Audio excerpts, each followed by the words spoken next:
8 minutitos pasan de la 1 de la tarde, una manera divertida siempre de empezar esta sección con Begoña Juan, maestra de educación infantil. Muy buenas tardes, Begoña. Buenas tardes, Eva. Hoy nos tenemos que poner un tanto serios porque el tema que tenemos sobre serios. la mesa lo es y lo es mucho. Yo lamento darles la tarde porque voy a contar algunas de las cosas que hemos leído a cuenta del tema que vamos a desarrollar hoy con Begoña desde el punto de vista docente.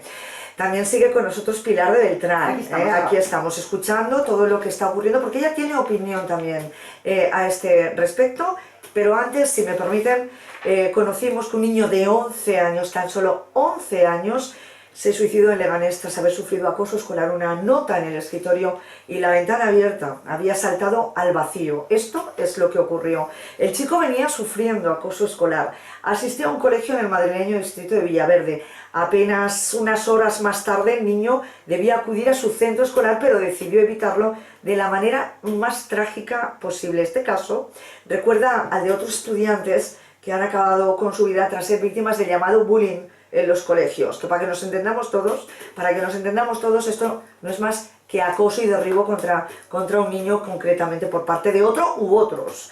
En mayo del año pasado, en Madrid, Arantxa, una joven discapacitada de 16 años, se arrojó por el hueco de las escaleras de su edificio para huir de la violencia que sufría en el instituto. Envió por WhatsApp en esta ocasión un mensaje en el que aseguraba a sus amigas que no tenía ganas de vivir antes de suicidarse.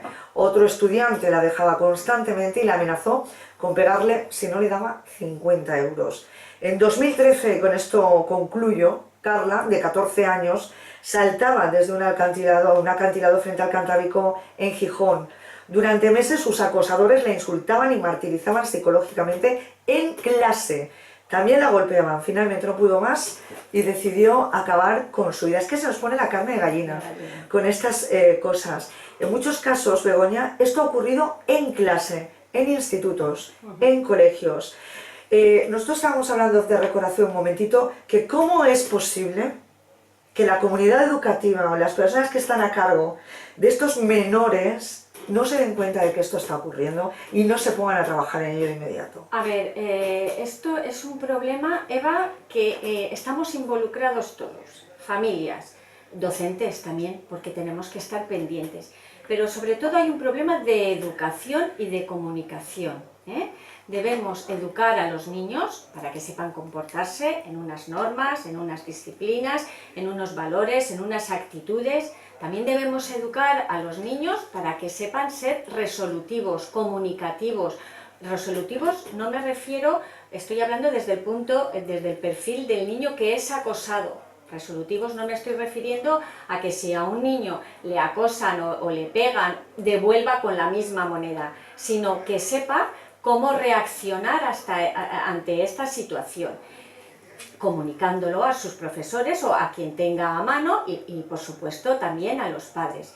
Y los profesores debemos estar al tanto de, nadie mejor que nosotros, que el tutor, que el profesor, conoce a su clase y debe estar pendiente en clase, en el patio, donde esté en contacto con sus alumnos de cómo reaccionan ellos, ¿eh? No podemos estar en el patio y estar de cháchara sin estar controlando a nuestros alumnos, cómo juegan, cómo reaccionan y si te vienen pues con una queja, fulanito o menganito me está pegando, me ha quitado el almuerzo, me ha arrinconado o me ha dicho, no restarle importancia. Nosotros desde las aulas podemos hacer mucho, podemos hablar con ellos, invertir también mucho tiempo, porque esto desgraciadamente, Eva, se está dando y cada vez se va a dar más. ¿Por qué? Me rebobino por la educación. No olvidemos que la educación es el primer motor de que este comportamiento se realice o no se realice. Y la educación se inicia desde las familias, ¿eh? Exactamente. Desde las familias. En las familias tiene que quedar muy claro que este tipo de cosas no pueden ocurrir en una parte o en otra. Quiero decir, por parte del acosado y por parte del acosador. Porque las familias conocen perfectamente cómo son sus hijos. Por supuesto. Y más allá de la implicación familiar que puedan tener con ellos, todos podemos detectar cuando una persona, por muy cercana que sea nuestra, un hijo, un sobrino, un primo, tiene un carácter agresivo y tiene un carácter acosador.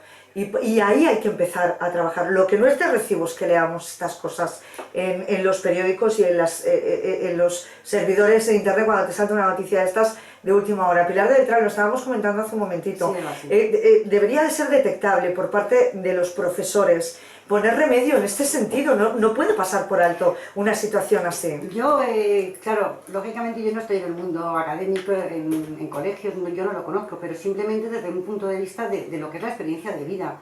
Lo que no puede ser es que un hijo tuyo o un chaval de 8, 9, 10, 11, 12 años que se vea, por ejemplo, postergado en un recreo, que yo como profesor que cuido de los chavales en el recreo, puedo ver un día tras otro, que hay 4 chavales que están siempre jugando los mismos a baloncesto, por ejemplo, y hay 2 que nunca pueden acceder a jugar a baloncesto. O que se quedan en un rincón solos tomándose su bocadillo. A ver, yo con todos mis respetos a Begoña, tengo que decir que los niños hasta los 16 años están 8 horas en el colegio. Y 8 horas en el colegio, simplemente por observación, tiene que saberse qué pasa.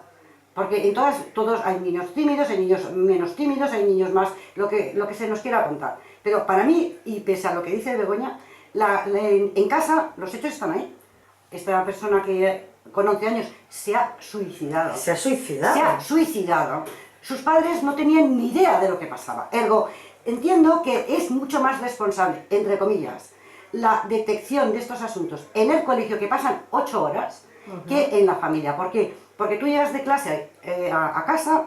¿Cómo te ha ido el colegio? Perfecto, mamá. Me pongo a estudiar, voy aprobando asignaturas, estoy sufriendo hasta el punto de que me quiero quitar del medio y me quito, porque no veo otra opción. Entonces, desde mi punto de vista, sí que es mucha la responsabilidad que tenéis vosotros.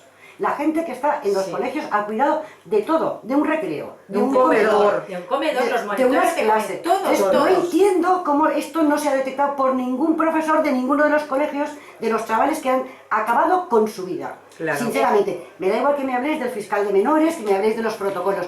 Si tú no detectas el problema donde está, malamente puede surgir la posibilidad de arreglarlo. Por eso te digo, estábamos comentando, No, Pilar, que esto es una tarea de todos. Nadie nos debemos quitar el polvo de encima ni decir, pues yo no soy responsable. Todos somos responsables. Familia, colegio, tutores, todos somos responsables. Y de ahí, pero todo, vengo a decir yo que radica en la educación. No, con esto no estoy queriendo decir ni quitar la carga ni la responsabilidad al centro. Pero voy a empezar por ahí, por la educación. ¿Por qué? Porque si estamos educando a niños, y cada vez se da más, lo hemos comentado muchas veces en el programa, niños permisivos, niños que se les consiente de todos, niños que no tienen unas normas, unos límites, unos valores, y niños que se les deja hacer.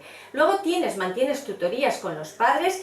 Y esto es muy importante, la comunicación colegio-familia, ante una mala nota, ante una mala actitud. Los padres y el colegio, por supuesto, deben reaccionar. Primero en el colegio debe haber una sanción y luego en casa también debe haber una sanción para recriminar esa actitud que no está siendo correcta y que se empieza por una tontería y que los padres pueden disculpar como es cosa de niños y luego se agrava pues en el acoso escolar y posteriormente en edad adulta pues en violencia de género o violentamente reaccionando ante cualquier actitud. Yo entiendo la energía con la que defiende esta postura Pilar de Beltrán, porque yo he llevado esta conversación la he sacado desde estos 3 casos que han acabado en suicidio. En estos casos, yo estoy en estos, en otros existe otro tipo de acoso que afortunadamente no llega a acabar con la vida de las personas y de los niños, en este caso adolescentes que lo sufren, aunque sí que sufren un maltrato psicológico continuado, que esto también es detectable por los profesores y por el gabinete psicológico que tiene cada centro educativo. Evidentemente. Pero en estos casos sí que es verdad, y ahí estoy con Pilar, en que me cuesta mucho, porque yo cuando escucho o leo esto digo, a ver, los profesores, el director del centro, ¿no tenía ninguna noticia de que este niño estaba en esta situación tan límite? A ver, los profesores, lo he dicho antes, los profesores detectan y saben demasiado bien cómo son sus alumnos. Saben el alumno que es tranquilo, que es pacífico, que es obediente, que es educado. Saben el alumno, no lo van a saber, claro que lo saben, claro que lo sabemos. Y en esas debemos actuar. Cuando un niño comete pues una falta, debemos recriminarle y llamamos a las familias y se le deben hacer expedientes sancionadores. Y esos expedientes sancionadores se deben cumplir. Si ha hecho una falta mínima, pues a las 3 que sean mínimas, pues tendrás una falta grave o media y tendrás un día de expulsión. O te quedarás en clase un mes o una semana sin recreo. Pero el niño debe tener una consecuencia, claro que sí. Pero de ahí, que es lo que me vengo yo a referir, y te lo digo por propia experiencia, y con esto no estoy exculpando ni mucho menos al colegio. En estos casos, En estos, por supuesto. Es que las familias, en muchas ocasiones, minimizan las actitudes y los comportamientos de sus hijos. Cuestiones que habrá, que tenemos que detectar. Pero con esto no estoy exculpando la responsabilidad que tiene el centro. El centro, y lo digo, nosotros como profesores que somos y que pasamos muchas horas al día con nuestros alumnos, sabemos muy bien de qué pie cojea cada niño. Lo hemos comentado muchas veces, que ya podemos decir ese niño qué futuro va a tener con un simple vistazo, porque son muchas horas las que estamos con nuestros hijos, con nuestros alumnos. Claro. Como cultura preventiva, luego daremos una serie de consejos para que los padres estén un poco pendientes de lo que ocurre en el entorno de su hijo. Y hablamos también de redes sociales, etcétera, etcétera, que tienen mucho que ver también con el acoso más allá del centro, en el centro escolar, sino que esto se traslada también luego al ámbito privado cuando ya están en casa. Hemos visto en ocasiones, hablando de redes sociales y de plataformas de comunicación, a través de vídeos, imágenes terroríficas, auténticos tiranos y además adolescentes muy agresivas, con una agresividad, tremenda, una falta de empatía tremenda. A mí se me ocurre pensar que estas adolescentes y estos adolescentes, que por desgracia hemos visto en vídeos que quisiéramos no haber visto nunca, tienen un problema real. Hay que apartar a estos niños de una comunidad educativa y tratarlos de manera aislada, porque hemos visto verdaderas palizas de chicas y chicos adolescentes a otros menores indefensos, con el beneplácito de sus amigos, filmando todos estos ataques y todas estas agresiones. Del uso de las redes sociales en el ámbito privado, los padres tienen toda la responsabilidad. Efectivamente, es que el uso de las redes sociales, móviles, ordenadores, esto también fomenta el que haya este tipo de situaciones. Evidentemente, en el colegio, claro que hay estas situaciones y los profesores deben detectarla. Como digo, no se pueden estar en un patio hablando y no vigilando a sus alumnos y gestionando y enseñar a esos niños a gestionar la problemática que hay. Pero además, hoy en día los niños cada vez tienen un acceso a las redes sociales a edades más tempranas. Y esto facilita mucho pues que por mensajes, por ordenador, pues acosen también a un niño. Pues que le digan, pues si no me traes esto, no me mandas una foto. Exacto, cuidado que te voy a hacer algo, te voy a pegar a la salida del colegio. Eso nosotros no lo controlamos a la salida del colegio y también hay mucho. Entonces es una labor, como digo, conjunta de familias, colegios, educación, comunicación, una educación que enseña a los niños también desde casa y desde el colegio a comunicar cómo me siento, qué me ha pasado, cómo puedo gestionar esta situación que me está ocurriendo. Es importante, como digo, la educación y la comunicación. Pilar de Beltrán of the Record nos decía, no sé exactamente a qué edad se puede ya comprar un móvil, un terminal que les permita estar conectados con internet. Está en torno a 14 años, más o menos. Tengo entendido que sí, pero no lo sé con certeza. Pero lo comentábamos a las 3, que es que incluso aunque la recomendación fuera esta o esta edad, 14, 16, no lo sabemos exactamente, existen padres que yo no sé por qué motivo le tienen que regalar a un niño de 6 años un teléfono móvil, ya, pero Eva, o un ordenador, o una tablet, por lo menos que corten el acceso a internet, Eso ¿no? aparte, pero todos conocemos los derechos del menor, todos. Los derechos del niño están protegidos desde hace más de 50 años. Además muchísimo. Y lo que yo creo que no hay que hacer es escudarse en que los padres o los profesores o quien fuere. Y yo entiendo que, y de la misma manera que cuando todos conocemos, cuando hay un divorcio o una separación, los derechos de los menores están por encima de todo. cualquier cosa. Pues también aquí están por encima de todo. Es decir, no solo lo están a efectos de una separación, un divorcio o un maltrato, etcétera. No, aquí también están. Entonces, yo con todos mis respetos a Begoña, creo que la comunidad educativa tiene muchísima más responsabilidad de la que está asumiendo. ¿Por qué? Porque entiendo que son 8 horas durante 9 meses. Quiere decirse que es mucho más difícil que un padre o una madre, en las 4 horas que está el menor en casa, al día siguiente se levanta al colegio, así, el sábado o el domingo lo que puede detectar, si no tiene la causa de quien le está acosando, perdón, malamente va a poder detectar dónde está. Podrá verlo triste, podrá verlo que las notas bajan, podrá ver, etcétera. Desde mi punto de vista, ya te digo que no tengo ningún conocimiento, pero sí que veo que desde fuera que hay que tener una sensibilidad mayor y una preocupación mayor a todos los niveles, no solamente en el aula cuando se está impartiendo clases de matemáticas, sino en la convivencia de las 8 horas diarias durante 5 días a la semana. Para mí eso es fundamental, y la sensibilidad como la que están manifestando es lógica. ¿Para qué están los gabinetes psicológicos de un colegio? Claro, ese es lo ¿Para qué están las APAs? ¿Para qué están los delegados de los alumnos? Quiero decir, a esas edades uno no tiene por qué ser Robinson, no sé cómo explicar, no tiene por qué ser un niño lanzado, puede ser un niño tímido que a su vez diga, bueno, pues yo me quedo aquí en la esquinita, no me muevo y ya pasa la tormenta. Claro. Y eso no es conveniente ni para él ni para el resto. Por supuesto que no. Desde el punto de vista educativo podemos tomar algunas acciones, lo digo porque vamos ya muy mal de tiempo, y además hemos entrado en una tertulia, me está gustando mucho la participación de Pilar en esta tertulia, en un tema, pero desde el punto de vista educativo, Begoña, podemos realizar una serie de acciones para controlar por lo menos ese acceso que tienen al mundo a través de la red de redes, ¿no? Ordenador en un sitio visible, etcétera, etcétera, ¿no? A ver, por supuesto que podemos y debemos controlarlo, lo he dicho desde el principio de la tertulia, que debemos controlar, y nosotros muy bien sabemos quiénes son nuestros niños, además porque estamos 1 año, 2 años, incluso 3 años con ellos. Vamos a saber y a conocer quiénes son nuestros niños y cómo actúan y de qué pie cojean. Claro que sabemos. Debemos, por supuesto, cuidar en los patios y saber qué acciones están bien hechas y qué acciones no están bien hechas. Recriminarles.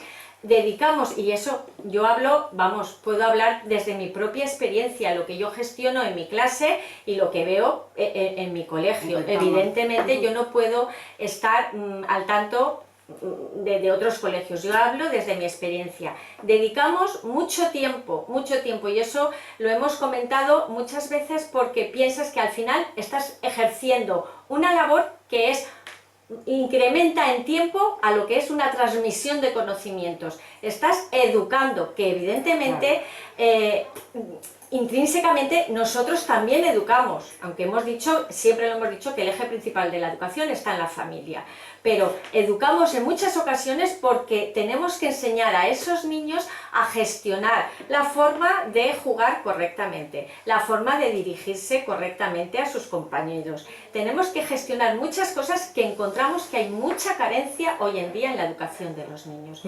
Evidentemente, cuando un niño se comporta mal, debe haber una sanción. Pues esa actitud incorrecta debe pasar a dirección. Si se repiten, debe haber una actitud sancionadora, un expediente sancionador. Y ese expediente, además, no debe quedar en el olvido si ese niño pasa a otro centro educativo. Claro. Es como un historial médico, que uno sabe de qué mal ha padecido en tal y tal fecha. Pues que no se olviden esos expedientes, porque en muchas ocasiones cambio a mi hijo de colegio y ya pues se olvida uno del tema. Pero es que te llevas el problema. Expediente debe pasar de un colegio, de un centro educativo a otro centro educativo, para que sepan qué actitud ha tenido ese niño. Todo eso debe figurar en sus expedientes académicos y también actitudinales y comportamentales. Nosotros desearíamos no tener que volver a leer ninguna de estas noticias, que el anglicismo este llamado bullying, que no es más que acoso y hacer la puñeta a otro alumno, incluso hasta extremos como